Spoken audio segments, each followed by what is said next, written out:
Sejam todos bem-vindos ao podcast Sua Saúde. Meu nome é Marcelo Reis. Eu tenho o prazer de receber aqui o Dr. Cristiano Taca, que é médico ortopedista. Cristiano, muito obrigado mais uma vez por ter aceito o nosso convite. Muito obrigado pelo convite, é um prazer estar aqui contigo.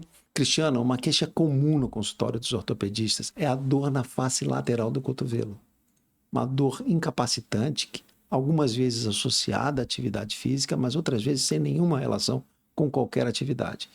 E a gente pode estar diante de um quadro que nós chamamos de epicondilite lateral. Conta pra gente o que é epicondilite lateral. Então, Marcelo, na face lateral do cotovelo, se nós formos palpar aqui o nosso cotovelo, nós vamos sentir uma proeminência óssea, um ossinho durinho aqui, né? Todo mundo tem.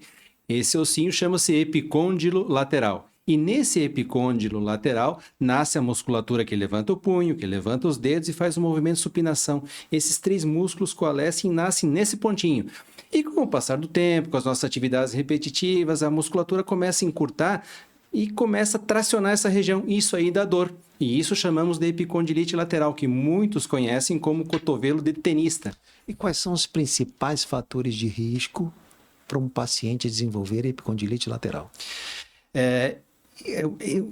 A epicondilite lateral, muitas pessoas pensam que é a doença da raquete, mas 90% das pessoas nem tocaram numa raquete. 90% das pessoas são pessoas com aquela faixa etária dos 35 aos 55 anos de idade, que trabalham com movimentos repetitivos, direto, assim, movimento repetitivo, e isso vai e não fazem alongamentos, isso vai encurtando a musculatura e começa a dar essa dor.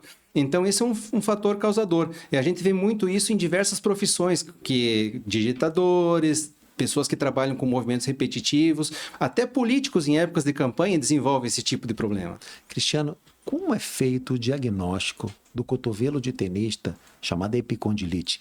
É clínico ou a gente precisa solicitar algum exame específico?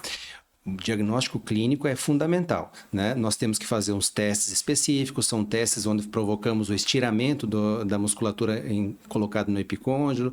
Tem testes com nomes diversos, assim, só para listar, né? Mills, Cosen, Maudsley, mas é importante fazer o diagnóstico clínico. Algumas vezes essa condição está associada a problemas na escápula. Tem pessoas que já têm a dor já há muito tempo e para a atitude de defesa fica contraindo aquele membro, a escápula fica mais frágil e também está associado a esse tipo de dor. Então, algumas vezes precisamos lançar mão de exames como ultrassom, ressonância magnética, mas o diagnóstico clínico é o padrão ouro. E quais são os principais sintomas que o paciente apresenta quando ele tem cotovelo do tenista, chamada epicondilite? Bom, uma coisa muito característica, por exemplo, ele vai tomar uma xícara de café. Quando ele vai levar o café à boca, já sente a dor. Quando vai cortar a barba, sente a dor. Ele sente a dor nas atividades leves do dia a dia, que incapacita para fazer as coisas do dia a dia. Apertar a mão com força já dá dor. Então, são sintomas que acabam impossibilitando o desempenho das atividades de vida diária, assim. Cristiano, e quais são as opções de tratamento que existem atualmente para pacientes que têm epicondilite lateral, chamada cotovelo tenista? Nós iniciamos com um tratamento conservador. Orientamos alongamentos, orientamos mudança de postura em questão que quando detectamos que é uma dificuldade na ergonomia no trabalho, por exemplo, então nós mudamos a postura do trabalho, alongamentos e a uma fisioterapia. É muito importante associar um profissional de fisioterapia junto para fazer esse alongamento da musculatura e depois fortalecimento. Isso é muito importante.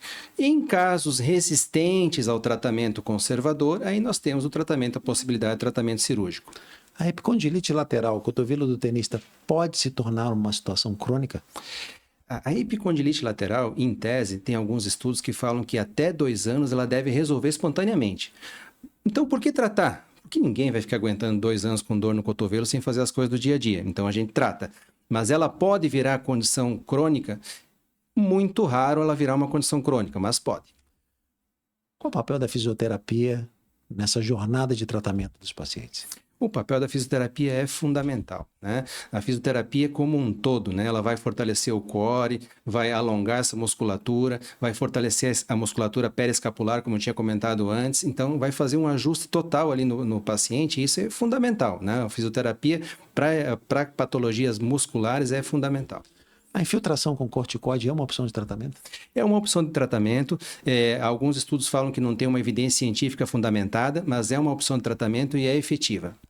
Cristiano, a gente está chegando no final do podcast. Eu já queria agradecer novamente você por ter aceito o nosso convite. Eu queria que você deixasse uma mensagem para todos que estão nos escutando sobre esse tema tão importante, que é essa dor na face lateral do cotovelo que a gente chama de epicondilite. Muito obrigado, Marcelo. Veja, se você tem dor no teu cotovelo, dor na face lateral, dor na face medial, dor na parte anterior do cotovelo, enfim, procure um médico de confiança, procure com brevidade para poder fazer o diagnóstico cedo e tratamento adequado. Cristiano, mais uma vez, obrigado. Obrigado a todos que ficaram com a gente até esse momento. Até o próximo episódio do podcast Sua Saúde. Obrigado, Cristiano. Muito obrigado.